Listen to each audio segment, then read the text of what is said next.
Welcome back to That Dad Guy. It's June the 10th, 2023. How was your week? What have you done lately? This week I have got a couple questions to answer that you've sent in. I've got the question of the month that I'm going to go over again that I've asked of you guys for the month of June. And as always, if you like this programming, feel free to subscribe, like, and leave me a comment. Especially these videos. Participate in these videos. It makes them a lot more exciting when you can leave some questions and I can respond to them. Or if you're sending in a postcard, then I can read your responses on the first Saturday of the month.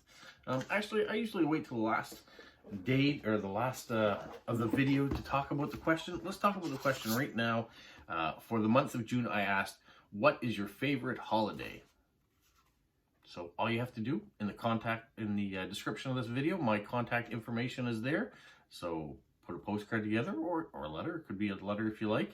And put your response in there. Put the number 5 on the top. That easily indicates to me that it's the answer for the 5th question, which is what this one is for the month of June. And you might say, June is the 6th month. Well, yes, it is. But I did not start in January this new thing. So that's why it's the 5th question. Yeah. That's what we've got. All right, let's get into the questions that you've asked of me. The first one I have is from Judy in Florida, and she says, how is the voice job going? All right, so I'll give you a little bit of history back. About almost a year ago, it was last summer, I believe, that I started into looking into using my voice for other purposes and doing voiceover work and trying to get into that aspect.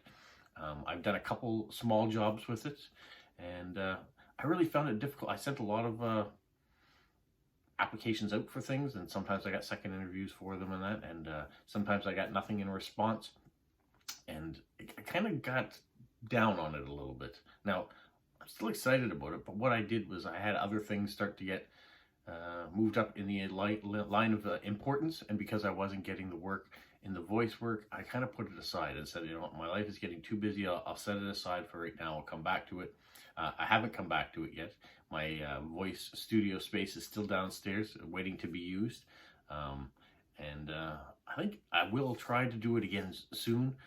I just haven't had that desire to go back at it right now. It's been whether I've been focusing on YouTube. I really like doing all my videos and making sure that these things get out. And I try to get out, about 5 videos a week, so you guys have things to watch. And I've got family, I've got work, I do training at work too. Sometimes that takes a little bit longer.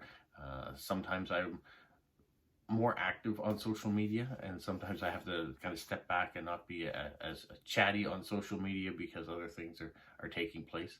I've also been trying to lose a little weight, so it means that I'm trying to get on the treadmill at least an hour a day to go along with everything else. So sometimes that hour takes away from something else I could be doing. I've been trying to get more organized with some of the hobbies that are around here that I focus on. So yeah, so that's what's been happening, Judy. I haven't been doing the voiceover work. It's the long and the short of it. And I'd like to get back into it. I think it could be something fun. I still do think it's going to be something fun.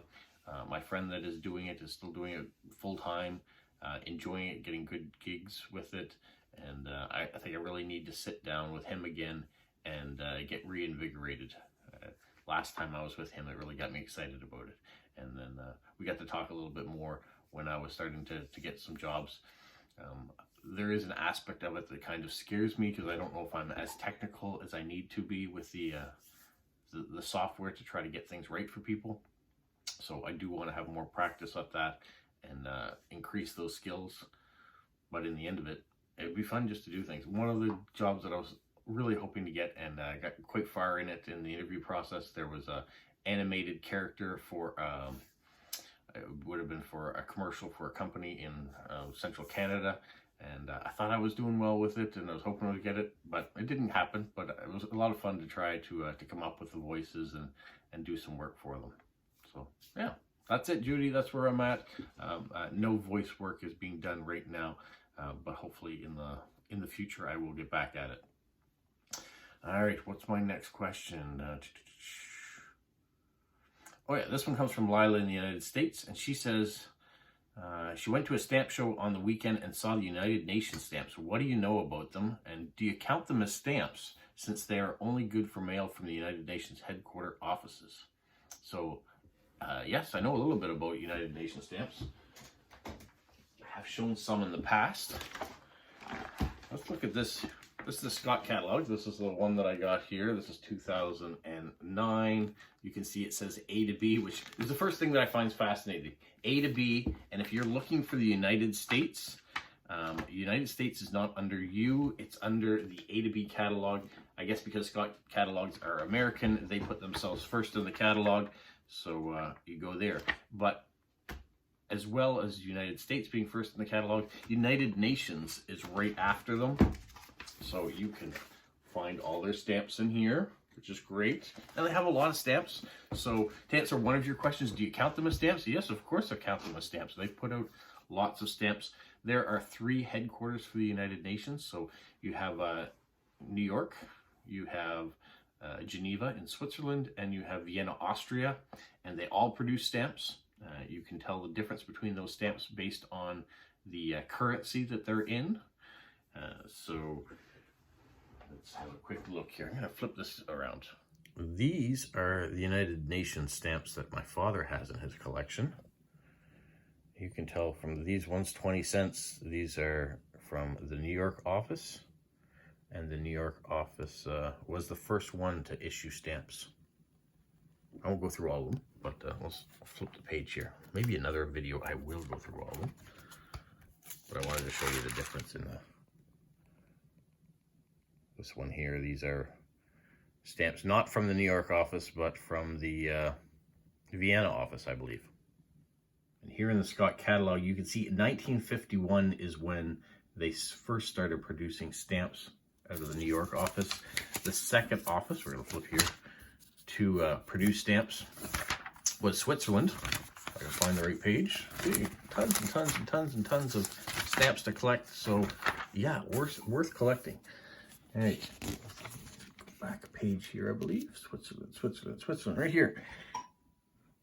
So there you can see the first stamps in the Swiss office in Geneva were in 1969, 1970. And then the last office that started to issue stamps was here in Vienna, Austria, and they did it in 1979. So there are a lot of different years, a lot of different stamps, and there's some really cool images too. As a stamp collector, collect you United Nations stamps. It's a fun one. So it's another one of those ones you can specialize in.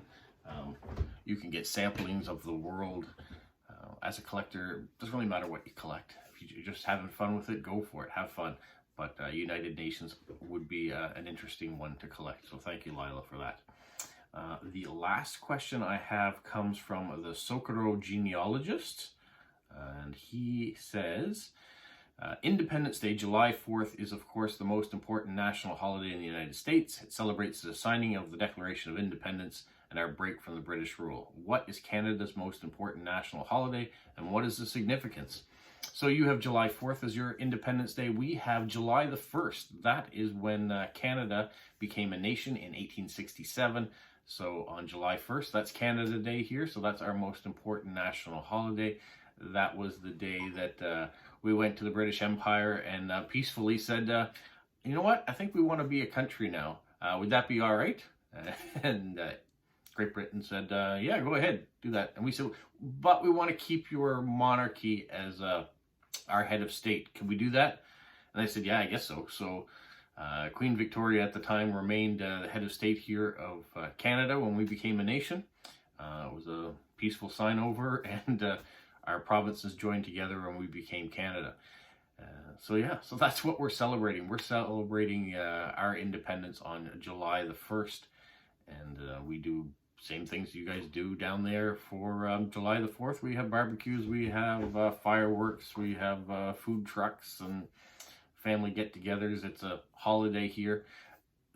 The one difference about Canada Day, if Canada Day falls on a Wednesday, Wednesday's the holiday, but we go back to work on Thursday. I know in the US, if Independence Day on the 4th falls on a Thursday, Friday seems to be a holiday too for some reason there. Now, maybe not in all cases. Maybe that's a generalization, but that's kind of how I understand it usually goes. But for us, if it falls on a Friday or Monday, that's fantastic, because then we got a nice long weekend out of it. All right, that is our most important national holiday. Thank you for the question. And that's the last question that I do have. So not a whole lot last week, but that's all right. Hoping next week we'll have a bunch more. And hopefully we'll start seeing some of the cards arriving too, with answers to June's question about your favorite holiday. What else do we have? Today there is an event happening. So if the weather holds, I'm going to go to that. So you might see a second video show up today. If not, tomorrow's video is my rating of postcards. So I will show you what postcards I picked for that. Till then, you guys have a magical week. What, Polo? You say like, subscribe, share, and tell all your friends? Who's a good boy? Who's a good boy? Bye.